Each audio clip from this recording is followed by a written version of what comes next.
we started this process by reading the book and decided that we were going to find the keywords, themes and plot points through the book, and use those as inspiration for the book cover. Yeah, we found that the key kind of concepts inside the book were like the train station, like jealousy, this image of a pentagon because of the 5 friends that he had throughout his life. Going on from there, we did our individual brainstorming and drawings, and we did a Pinterest board where we brought it all together. Which we thought would be the best idea, to be collaborative. Yeah. And we had this, I guess, general idea that we liked minimalist design, and we wanted monotone colours with possibly just red and blue brought into it.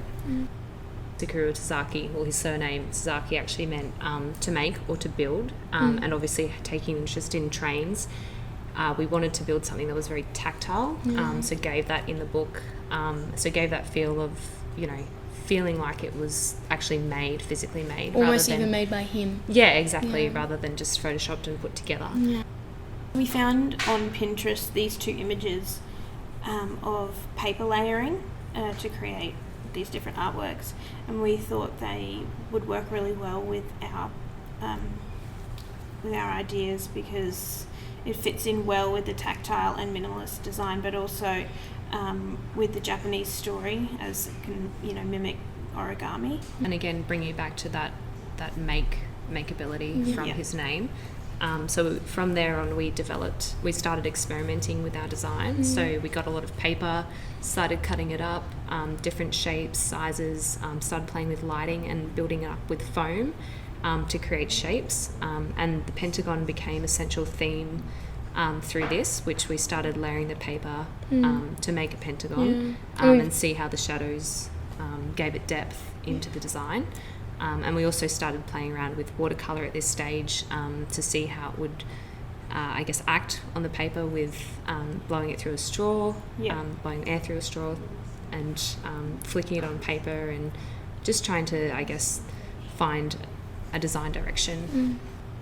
We developed a layout and decided on the colours that we were going to use, so we decided to keep it quite minimalist, and we were going to use white paper or card, so that we could really create contrast between the shadowing in the layers that were built up with the foam, and we created that layout and used that template to build the prototype.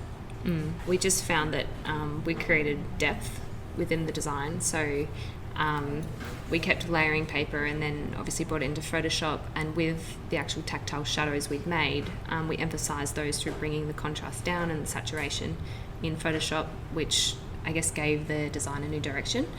So it really brought back that minimalist approach, although our tactile building of it didn't look very minimalist. No, it didn't have much finesse to it. No, it didn't. And we didn't really know how it was going to turn out. Yeah.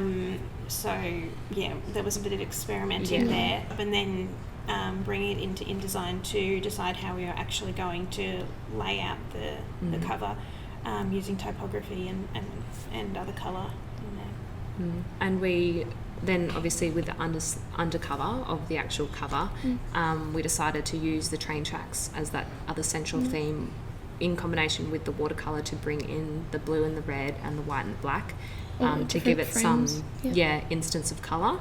So it was like a big, depth of void from the front cover into this colour explosion underneath.